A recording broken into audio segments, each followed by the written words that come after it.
Hello dear brothers and sisters, आप सभी का बहुत बहुत स्वागत है चैनल पर। तो जैसा कि आप जानते हैं, हम लोग जो सिक्स क्लास की एनसीईआरटी थी हिस्ट्री की, वो हम लोगों ने कंप्लीट कर ली है हमारे अतीत की।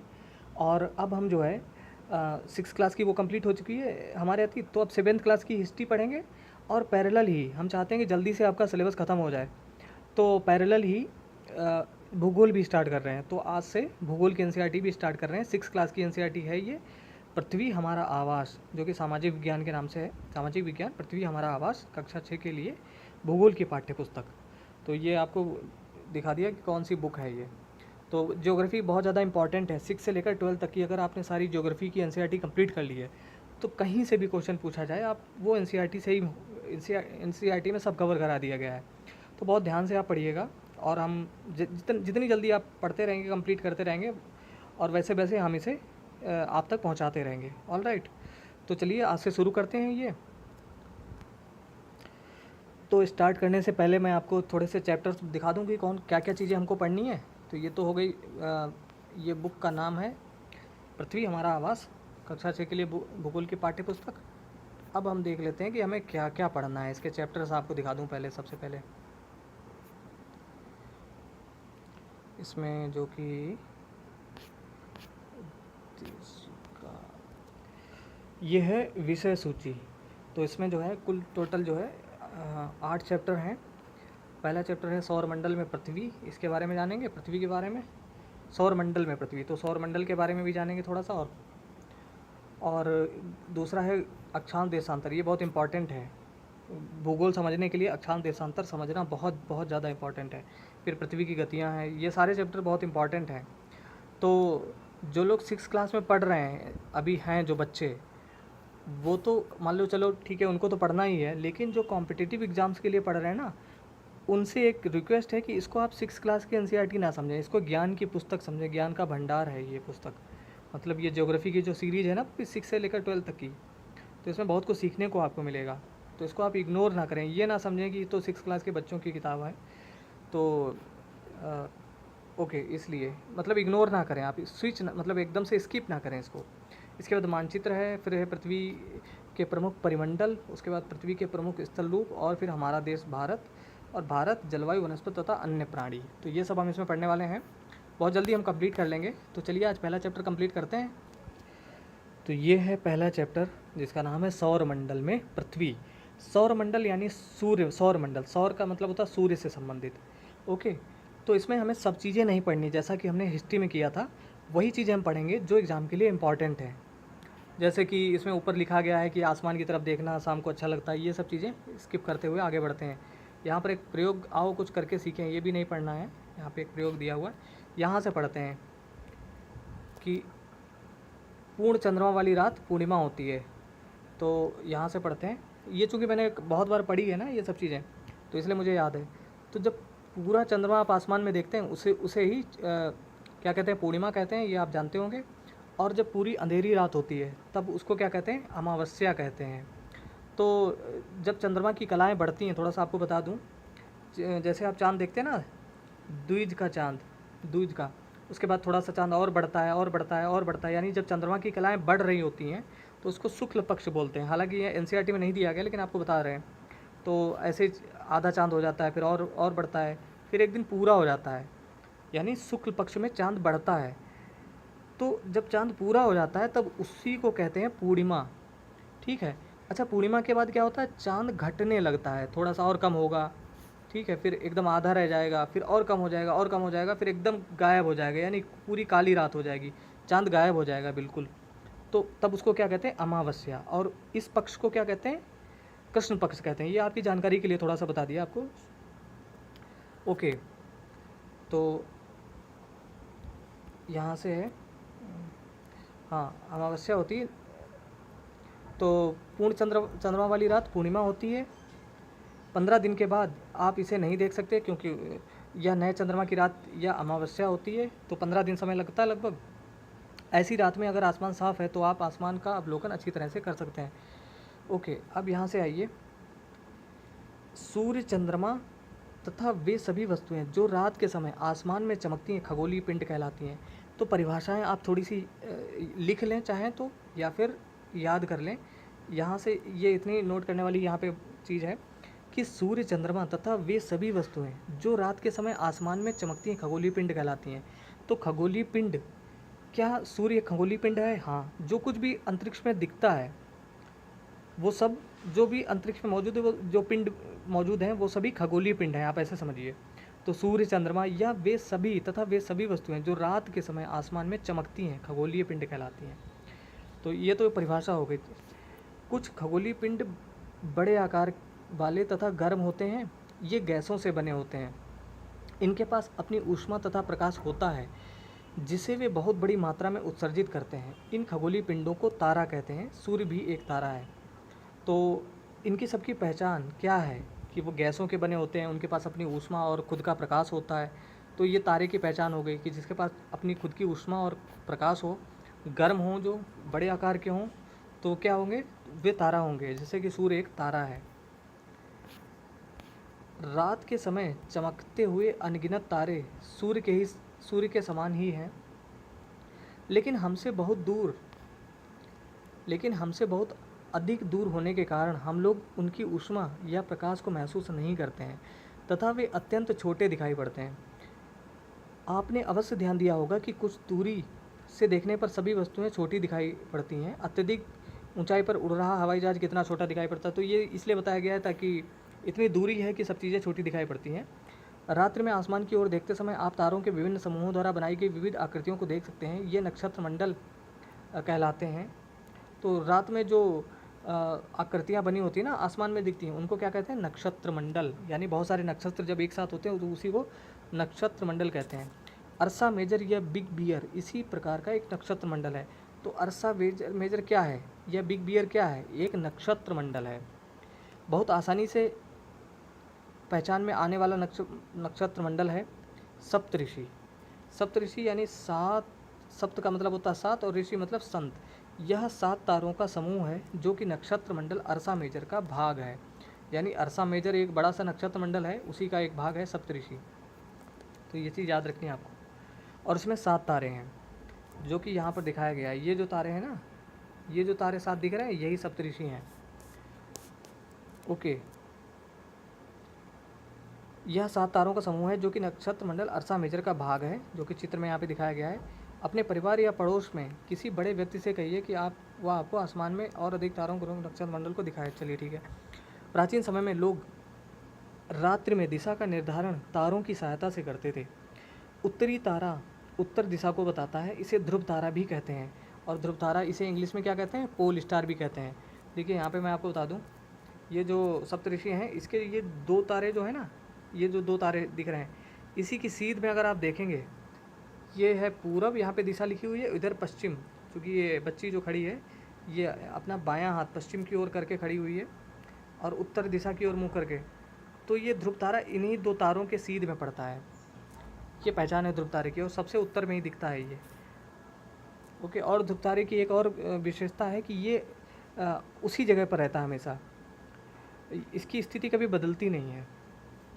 मतलब बाकी तारे हैं वो एक जगह से दूसरी जगह आपको दिखेंगे रात में। जब आप देखेंगे, मान लो रात के 10 बजे आप देख रहे हैं तो सप्तऋषि यहाँ पर हैं, और 4 घंटे बाद आप रात में देखेंगे तो वो दूसरी जगह कहीं दिखाएंगे, थोड़ा सा खिसक जाते हैं जगह से। लेकिन ध्रुव तारा कभी अपनी स्थिति नहीं बदलता है।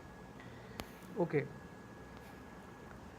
प्राचीन समय में लोग रात्रि में दिशा का निर्धारण, अच्छा ये ध्रुव तारा भी कहते हैं, यहाँ तक हो गया था। यह आसमान में हमेशा एक ही स्थान पर रहता है। ठीक है, यहाँ लिखा भी हुआ है। हम सप्तऋषि की सहायता से ध्रुव तारे की स्थिति को जान सकते हैं। चित्र में आप देखेंगे कि यदि सप्तऋषि मंडल के संकेतक तारों को आपस में मिलाते हुए एक काल्पनिक रेखा खींची जाए तो उसे आगे की ओर बढ़ाया जाए तो यह ध्रुव तारे की ओर इंगित करेगी, जैसा कि हमने यहाँ पर देखा। कुछ खगोलीय पिंडों में अपना प्रकाश एवं ऊष्मा नहीं होती। देखिए यहाँ पर डेफिनेशंस मैं कहता हूँ कि आपको हमेशा पता होनी चाहिए, क्योंकि ऑप्शन में वहाँ पर जो है इसी प्रकार से यही लाइन उठा कर दे देंगे। तो कुछ खगोलीय पिंडों में अपना प्रकाश एवं ऊष्मा नहीं होती, वे तारों के प्रकाश से प्रकाशित होते हैं। ऐसे पिंड ग्रह कहलाते हैं। तो ग्रह और तारे में अंतर समझ में आ गया कि ग्रह क्या होते हैं? जिनके पास अपना प्रकाश एवं अपनी ऊष्मा नहीं होती है। तो चमकते किससे हैं? वे तारों के प्रकाश से प्रकाशित होते हैं। जैसे कि पृथ्वी नीला ग्रह, तो नीला क्यों चमकता है? अंतरिक्ष से जब आप देखेंगे तो पृथ्वी नीला उसका रंग है। या मंगल ग्रह लाल है तो क्यों लाल है और कैसे चमकता है? तारों के प्रकाश से, यानी सूर्य के प्रकाश से चमकते हैं। तो ग्रहों के पास अपनी ऊष्मा और अपना प्रकाश नहीं होता, लेकिन तारों के पास अपना ऊष्मा एवं अपने प्रकाश होता है। ग्रह, जिसे अंग्रेजी में प्लेनेट कहते हैं, ग्रीक भाषा के प्लेनेटाई शब्द से बना है, जिसका अर्थ होता है परिभ्रमक, अर्थात चारों ओर घूमने वाले। पृथ्वी, जिस पर हम रहते हैं, एक ग्रह है। या अपना संपूर्ण प्रकाश एवं ऊष्मा सूर्य से प्राप्त करती है, जो पृथ्वी के सबसे नज़दीक का तारा है। तो सबसे नज़दीक का तारा कौन है पृथ्वी के? सूर्य है। अच्छा, सूर्य के बाद दूसरा कौन सा तारा नज़दीक है? वो है प्रोक्सिमा सेंटोरी, या प्रोक्सिमा सेंचुरी भी कहते हैं कभी। ओके, पृथ्वी को बहुत अधिक दूरी से, जैसे चंद्रमा से देखने पर यह चंद्रमा की तरह चमकती हुई प्रतीत होगी। अंतरिक्ष से जब आप देखेंगे, कुछ रोचक तथ्य तो इनको भी देख लेना चाहिए। बृहस्पति, सन तथा यूरेनस के चारों ओर छल्ले हैं। ये छल्ले विभिन्न पदार्थों के असंख्य छोटे छोटे पिंडों से बनी पट्टियाँ हैं। पृथ्वी से इन छल्लों को शक्तिशाली दूरबीन की सहायता से देखा जा सकता है। तो कौन कौन से ग्रहों के चारों ओर छल्ले हैं? बृहस्पति के, शनि के और यूरेनस के। ओके, अभी हम मानचित्र एक नीचे देखेंगे। मानचित्र का एक चित्र देखेंगे, उसमें बहुत कुछ क्लियर हो जाएगा। उसको थोड़ा ध्यान से देखिए, यही वाला चित्र, इसी की मैं बात कर रहा हूँ।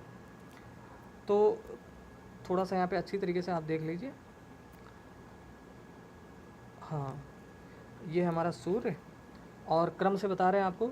सूर्य के बाद सबसे निकट ग्रह कौन सा है? बुध है, जिसे मरकरी भी कहते हैं इंग्लिश में। उसके बाद है, बुध के बाद है शुक्र, यहाँ पे है, जिसे वीनस कहते हैं।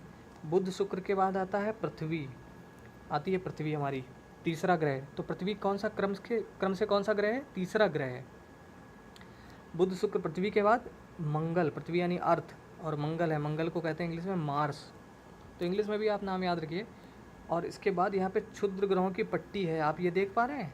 क्षुद्र ग्रहों की पट्टी, असंख्य छोटे छोटे नन्हे, ये जो देख रहे हैं ना पट्टी, ये।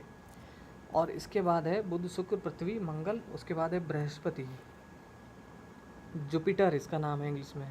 बृहस्पति के बाद है शनि, जिसे सैटर्न कहते हैं।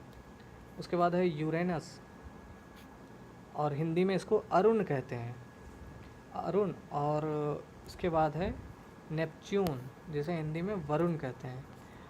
और उसके बाद नवा ग्रह था प्लूटो, जिसे हिंदी में यम कहते हैं। उसको निकाल दिया गया ग्रहों की श्रेणी से, क्योंकि ग्रहों की जो और सारे नियम जो है ना, वो उसको फॉलो नहीं करते थे, क्योंकि वो सूर्य के साथ साथ किसी अन्य तारे का भी चक्कर लगाते हैं और क्रॉस करती थी। इनकी सबकी जो परिक्रमा ये कर रहे हैं, एक दूसरे के परिक्रमण पथ को क्रॉस नहीं करते हैं, तो उसके साथ इसलिए उसको सन 2006 में निकाल दिया गया।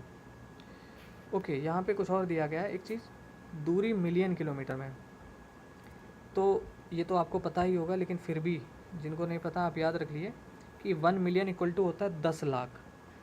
तो चाहे किलोमीटर हो कुछ भी हो, 1 मिलियन इक्वल टू 10 लाख, ठीक है। अगर 1 मिलियन डॉलर रुपए में बात की जाए तब भी। और 1 बिलियन कितना होता है? तो 1 बिलियन होता है 1 अरब। कंफ्यूज मत होइएगा, यहाँ 10 लाख होता है 1 मिलियन, लेकिन 1 बिलियन 1 अरब होता है, 10 अरब नहीं, 1 अरब। और 1 मिलियन 10 लाख होता है, तो ये थोड़ा सा याद रखिए। यहाँ पे परिक्रमण दिया गया है कि बुध जो है सूर्य के चारों ओर एक परिक्रमा मतलब एक पूरी परिक्रमा 88 दिन में कर लेता है बुध, यानी जल्दी कर लेता है। और अपने अक्ष पर घूर्णन 59 दिन में कर पाता है। और ये दिन यहाँ ये जो इकाई है ना, ये पृथ्वी के दिन का है, मतलब पृथ्वी पर जो 24 घंटे का एक दिन होता है ना, उसके वो एक मापक यहाँ पे दिया गया है। ऐसे शुक्र जो है पृथ्वी के चारों ओर, इसका परिक्रमण काल 255 दिन है। हालांकि ये पूछा नहीं जाता है, लेकिन आपसे पूछा जा सकता है इस तरीके से। ये नहीं पूछा जाएगा कि बुध का परिक्रमण काल कितना है, आपसे ये पूछा जा सकता है कि निम्न 4 ग्रहों को उनके बढ़ते हुए परिक्रमण काल में सजाइए, ठीक है, या घटते हुए में सजाइए, और आपको बुध दे देंगे, बृहस्पति दे देंगे, यूरेनस दे देंगे, ठीक है, इसी तरीके से। तो आप थोड़ा सा समझ लीजिए कि जो नज़दीक ग्रह है ना, जैसे बुध नज़दीक है तो इसका ये परिक्रमा जल्दी कर लेता है, और जैसे दूर होते चले आएंगे वैसे वैसे परिक्रमण काल उनका बढ़ता जाएगा। अच्छा, यहाँ पे एक और इम्पॉर्टेंट चीज़ दी गई है कि बुध, इसके कोई उपग्रह नहीं है, शुक्र के भी नहीं दिए गए हैं, पृथ्वी का एक चंद्रमा 365 दिन में एक परिक्रमा पूरी करती है और चंद्रमा की संख्या एक है। चंद्रमा यानी उपग्रह। मंगल, मंगल 687 दिनों में पूरी परिक्रमा करता है और अपने अक्ष पर घूर्णन एक दिन का समय लगाता है पृथ्वी की तरह। और इसके चंद्रमा यानी इसके उपग्रहों की संख्या कितनी है? 2 है। यानी मंगल के कितने उपग्रह हैं? 2 उपग्रह हैं। आप याद रखिए, बहुत इंपॉर्टेंट है क्योंकि न्यूज़ में रहता ही है मंगल ग्रह। ओके, अच्छा, ये चारों ग्रह बुध, शुक्र, पृथ्वी, मंगल, ये आंतरिक ग्रह कहलाते हैं। आंतरिक ग्रह 8 ग्रह हैं, तो 4 ग्रह आंतरिक ग्रह हैं और बाकी के 4 ग्रह बाह्य ग्रह हैं।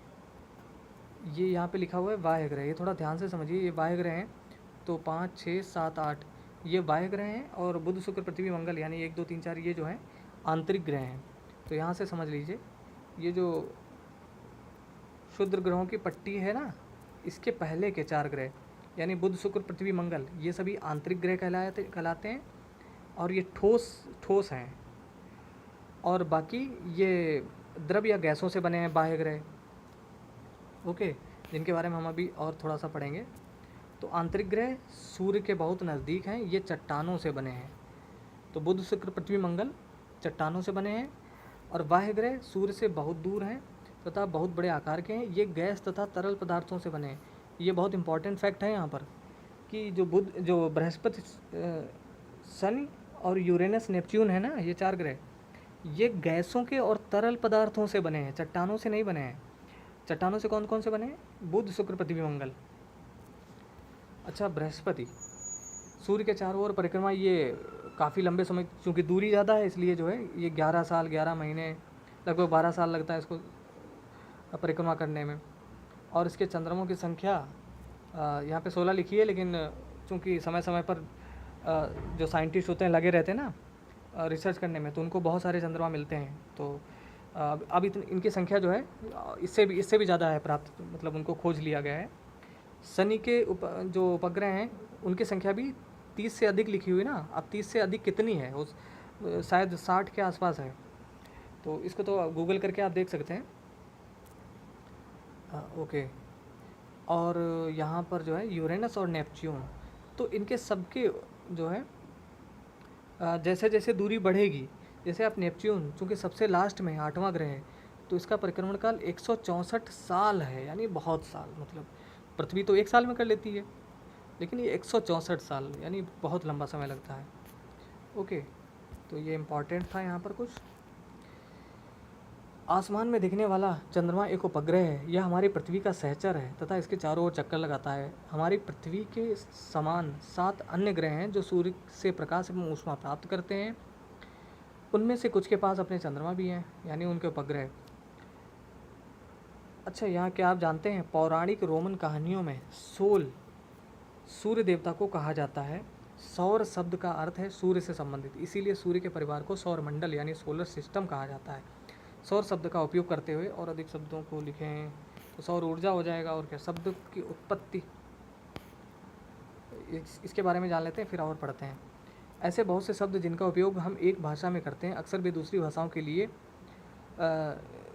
किए गए शब्द हो सकते हैं। उदाहरण के लिए ज्योग्राफी एक अंग्रेजी शब्द है। यह ग्रीक भाषा से लिया गया शब्द है जिसका अर्थ है पृथ्वी का विवरण। यह 2 ग्रीक शब्दों से मिलकर बना है जिसमें जी शब्द का अर्थ है पृथ्वी एवं ग्राफिया का अर्थ है लिखना। आइए पृथ्वी के संबंध में और अधिक जानें। तो अब जियोलॉजी का अर्थ क्या होता है? पृथ्वी का अध्ययन। जियोमेट्री का मतलब पृथ्वी का मापन। जियोइड इसका मतलब पृथ्वी के आकार के अनुरूप। तो यहाँ पे कुछ चीज़ें होती हैं, इनको भी अच्छी तरीके से पढ़ लेना चाहिए। अब है सौर मंडल।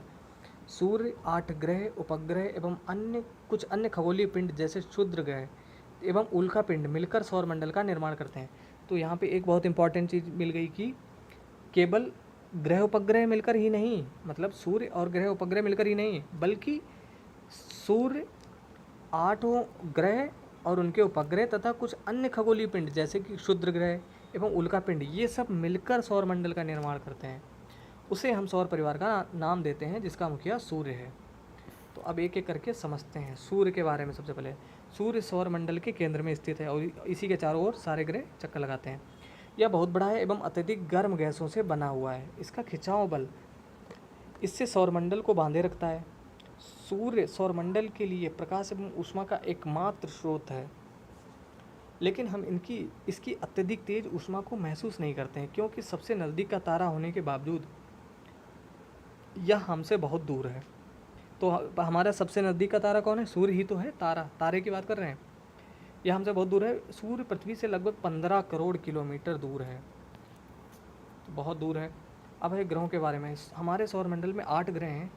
सूर्य से दूरी के अनुसार वे हैं बुध, जैसा कि हमने देखा था, बुध, शुक्र, पृथ्वी, मंगल, बृहस्पति, शनि, यूरेनस, नेपच्यून। तो ये एक लाइन का गाना आप याद कर लो पूरा, बुध, शुक्र, पृथ्वी, मंगल, बृहस्पति, शनि, यूरेनस, नेपच्यून।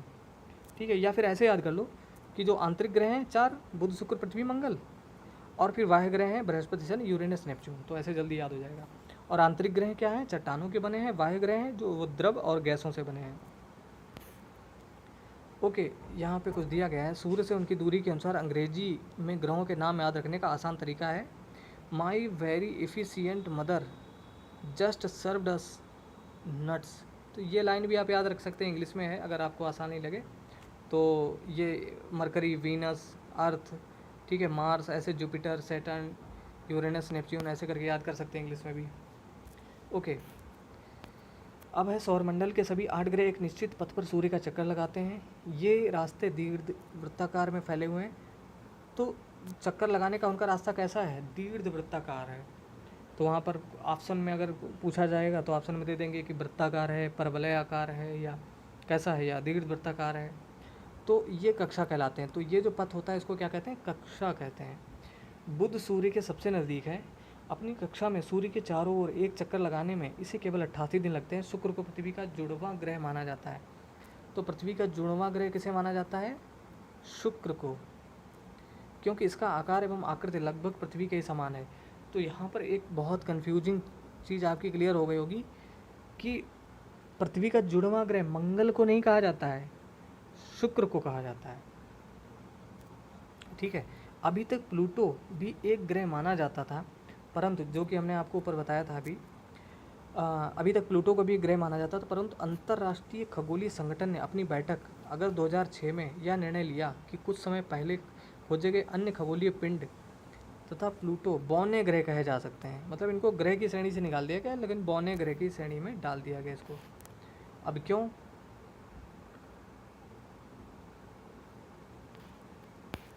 यहाँ पे देखते हैं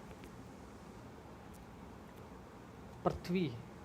अच्छा, क्या आप जानते हैं, यहाँ पे ज़रा इसको जान लेते हैं। प्रकाश की गति लगभग 3 लाख किलोमीटर प्रति सेकंड है। इस गति के बावजूद सूर्य के प्रकाश को पृथ्वी तक पहुँचने में लगभग 8 मिनट का समय लगता है, क्योंकि दूरी बहुत ज़्यादा है। पृथ्वी, सूर्य से दूरी के हिसाब से पृथ्वी तीसरा ग्रह है। तो ये थोड़ा सा याद रखना होगा कि कौन सा ग्रह कौन से वे नंबर पे है। अगर आपसे पूछा जाए कि बृहस्पति कौन से नंबर है, तो 5वें नंबर पर है। बुध, शुक्र, पृथ्वी, मंगल और उसके बाद बृहस्पति। तो आकार में यह 5वां सबसे बड़ा ग्रह है। तो आकार में भी कौन सा ग्रह है? पृथ्वी 5वां है, और सूर्य से दूरी के क्रम में तीसरा है। यह ध्रुवों के पास थोड़ी चपटी है। कौन? पृथ्वी। यही कारण है कि इसके आकार को भू आब कहा जाता है। भू आब का अर्थ है पृथ्वी के समान आकार। जीवन के लिए अनुकूल परिस्थितियां संभवतः केवल पृथ्वी पर ही पाई जाती हैं। पृथ्वी न तो अधिक गर्म है और न ही अधिक ठंडी। यहाँ पानी एवं वायु उपस्थित है, जो हमारे जीवन के लिए आवश्यक है। वायु में जीवन के लिए आवश्यक गैसें जैसे ऑक्सीजन मौजूद है। इन्हीं कारणों से पृथ्वी सौरमंडल का सबसे अद्भुत ग्रह है। अंतरिक्ष से देखने पर पृथ्वी नीले रंग की दिखाई पड़ती है, क्योंकि इसकी 2/3 सतह पानी से ढकी हुई है, इसीलिए इसे नीला ग्रह कहा जाता है। अच्छा, अब यहाँ पे रोचक तथ्य नील आर्मस्ट्रांग पहले व्यक्ति थे जिन्होंने 21 जुलाई 1969 को सबसे पहले चंद्रमा की सतह पर कदम रखा। तो चंद्रमा की सतह पर सबसे पहले कौन गया था? Neil Armstrong. कब गए थे? 21 जुलाई 1969 को। तो आप इतना याद रखो कि 1969 को गए थे, और सबसे पहला कदम किसने रखा था? नील आर्मस्ट्रांग ने। चंद्रमा, हमारी पृथ्वी के पास केवल एक उपग्रह है, जो कि है चंद्रमा। और हमने अभी आपको बताया था कि मंगल के कितने ग्रह हैं? 2 उपग्रह हैं मंगल के। ओके, हमारी पृथ्वी के पास केवल एक उपग्रह है चंद्रमा। इसका व्यास पृथ्वी के व्यास का केवल 1/4 है। तो चंद्रमा का व्यास कितना है? पृथ्वी के व्यास का 1/4। यह इतना बड़ा इसलिए प्रतीत होता है क्योंकि यह हमारे ग्रह से अन्य खगोलीय पिंडों की अपेक्षा नज़दीक है। तो ये कितना नज़दीक है? यह हमसे 3,84,400 किलोमीटर दूर है। तो ये दूरी आपको पता होनी चाहिए। ये एग्जैक्ट दूरी पूछ लेते हैं क्योंकि भाई हमारे सबसे नज़दीक जो है उपग्रह चंद्रमा ही है, तो हमारा पृथ्वी का उपग्रह है, तो इसकी दूरी पता होनी चाहिए। अब आप पृथ्वी से सूर्य एवं चंद्रमा की दूरियों की तुलना कर सकते हैं। उपग्रह एक खगोलीय पिंड है जो ग्रहों के चारों ओर उसी प्रकार चक्कर लगाता है जिस प्रकार ग्रह सूर्य के चारों ओर चक्कर लगाते हैं। तो जैसे हमने ऊपर देखा कि जो सूर्य के चारों ओर लगाते हैं चक्कर ग्रह, उसी प्रकार से ग्रह भी मतलब ग्रहों के चारों ओर उपग्रह चक्कर लगाते हैं। कुछ उपग्रह वो प्राकृतिक होते हैं जैसे कि चंद्रमा है, और कुछ मानव निर्मित हैं। जैसे कि मानव निर्मित उपग्रह एक कृत्रिम पिंड है या वैज्ञानिकों के द्वारा बनाया गया है जिसका उपयोग ब्रह्मांड के बारे में जानकारी प्राप्त करने एवं पृथ्वी पर संचार माध्यम के लिए किया जाता है। इसे रॉकेट के द्वारा अंतरिक्ष में भेजा जाता है एवं पृथ्वी की कक्षा में स्थापित कर दिया जाता है। अंतरिक्ष में उपस्थित कुछ भारतीय उपग्रह इनसेट, IRS इनसेट इत्यादि हैं। तो बहुत सारे उपग्रह हैं। इसी तरीके से भेजा जाता है। रॉकेट का प्रक्षेपण यानी रॉकेट भेजा जाता है, फिर रॉकेट से ये चीज़ें अलग हो जाती हैं जिनको अलग निकालना होता है, और फिर उपग्रह को कक्षा में प्रवेश मिल जाता है और फिर वो घूमता रहता है चारों ओर।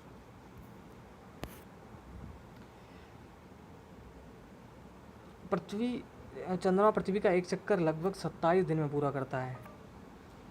तो चंद्रमा पृथ्वी का जो उपग्रह है ना, वो कितने दिन में पूरा करता है? 27 दिन में। और पृथ्वी सूर्य का चक्कर 365 दिन में। तो ये भी याद रखना है कि चंद्रमा कितने दिन में पृथ्वी का चक्कर लगा लेता है। तो 27 दिनों में।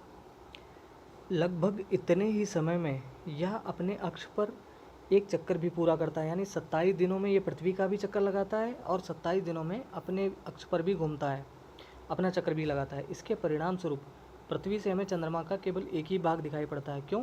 क्योंकि जैसे जैसे पृथ्वी घूमती है वैसे वैसे चंद्रमा भी घूमता है। मतलब ये खुद का भी, मतलब जैसे जैसे चंद्रमा पृथ्वी का चक्कर लगाता है और खुद का भी अपना घूर्णन करता रहता है अपने अक्ष पर भी, तो इसीलिए 27 दिन इसको पृथ्वी का चक्कर लगाने में लगता है और 27 दिन में ही अपना भी चक्कर लगाता है। तो केवल एक ही भाग हम इसका देख पाते हैं हमेशा। चंद्रमा की परिस्थितियाँ जीवन के लिए अनुकूल नहीं हैं। यहाँ न पानी है न वायु। इसकी सतह पर पर्वत, मैदान एवं गड्ढे हैं जो चंद्रमा की सतह पर छाया बनाते हैं।